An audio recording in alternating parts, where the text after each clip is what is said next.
देखो बाबू, जितना हलवा इंडिया वाले समझ के बैठे हैं कि इंडिया वर्सेस न्यूजीलैंड मैच होने वाला है, उतना आसान है नहीं इंडिया वर्सेस न्यूजीलैंड।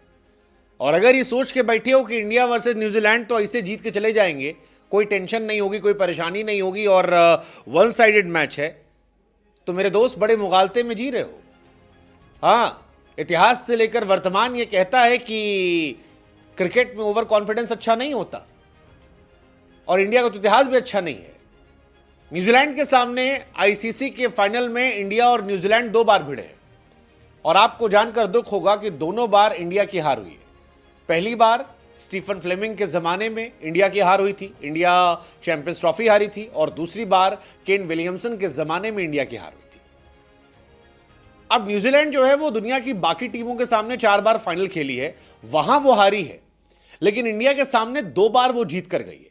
और जिस तरह से न्यूजीलैंड ने साउथ अफ्रीका को पटका है, जिस तरह से रचिन रविंद्र, केन विलियमसन या फिलिप्स का बल्ला चला है, वो भाई साहब परेशान करने वाला है।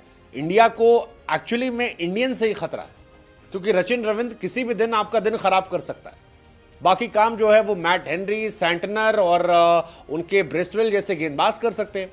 तो अगर आप इस मुगालते में जी रहे हैं कि इंडिया आसानी से जीत जाएगी, तो बड़ा नुकसानदायक हो सकता है। हाँ, ये सच है कि इंडिया को एडवांटेज है, लेकिन बड़ी बात है कि सब जानते हैं, सबको पता है कि इंडिया किस टेम्पो पे खेल रही है।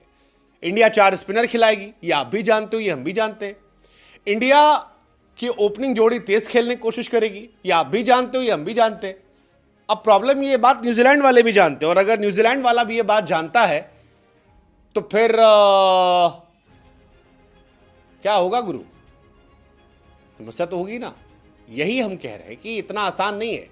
2019 के वर्ल्ड कप के सेमीफाइनल में भी न्यूजीलैंड ने हमें बाहर करवाया था। 2023 ओडीआई वर्ल्ड कप में हालांकि हमने उनको बाहर करा दिया था, लेकिन अगर इतिहास पे देखें तो 2023 के वर्ल्ड कप में हमने ऑस्ट्रेलिया को ग्रुप स्टेज में हराया था, लेकिन जब हम फाइनल खेलने गए थे तो ऑस्ट्रेलिया ने पटक दिया था। इस बार भी हमने न्यूजीलैंड को ग्रुप स्टेज में हराया है। दोनों टीम के पास मौका है रिवेंज लेने का।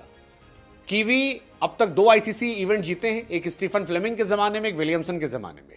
सैंटनर का तीसरा जिताएंगे, ये देखने वाली बात होगी। या रोहित शर्मा की किस्मत अच्छी होगी कि रोहित शर्मा अपने करियर में दूसरा आईसीसी टूर्नामेंट जीत जाएंगे। वैसे अगर रोहित जीत जाते हैं तो रोहित की बल्ले बल्ले, क्योंकि WTC फाइनल खेला, 2023 वर्ल्ड कप खेला, 2023 के बाद 24 का फाइनल जीता और 25 में चैंपियंस ट्रॉफी जीत सकते हैं। फिर उनकी सारी शर्तें मान ली जाएंगी, चाहे वो जो करना चाहे। ये कहानी है, लेकिन अब यही कहानी है कि क्या होगा यहां से, मतलब क्या होगा यहां से। न्यूजीलैंड आईसीसी फाइनल में हालांकि बड़ा मिक्स रहा है।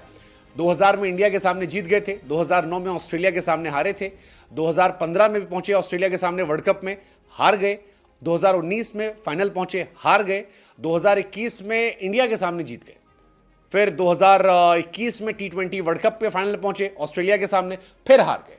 तो उनका बाकी टीमों के खिलाफ परफॉर्मेंस एवरेज रहा है, लेकिन इंडिया के सामने वो बड़ी टीम रही है, और इसीलिए थोड़ा सा ये डराता है कि कहीं हम ओवर कॉन्फिडेंस से बह तो नहीं जाएंगे, क्योंकि 2023 के वर्ल्ड कप के भी सारे मैचेस हम जीत के आए थे और फाइनल में हम गड़बड़ किए थे। अब ये गड़बड़ ना हो, इसकी उम्मीद हमें करनी पड़ेगी। रोहित शर्मा हालांकि न्यूजीलैंड के सामने आईसीसी टूर्नामेंट में अनबीटन रहे, लेकिन फिर वही कहानी है कि फैक्ट्स, इतिहास जो है वो पुरानी बातें होती है। आपको तैयारी करनी पड़ेगी, तैयारी होगी तो इंडिया जीतेगी, तैयारी नहीं होगी तो मामला गड़बड़ा जाएगा। इंडिया को कुछ जगह पर काम करना पड़ेगा। शुभमन गिल, रोहित शर्मा को रन बनाने पड़ेंगे, क्योंकि इनके बल्ले से रन नहीं निकल रहे हैं और आप बहुत डिपेंडेंट हो विराट कोहली, श्रेयस अय्यर पर। इतना डिपेंडेंसी अच्छी बात नहीं है।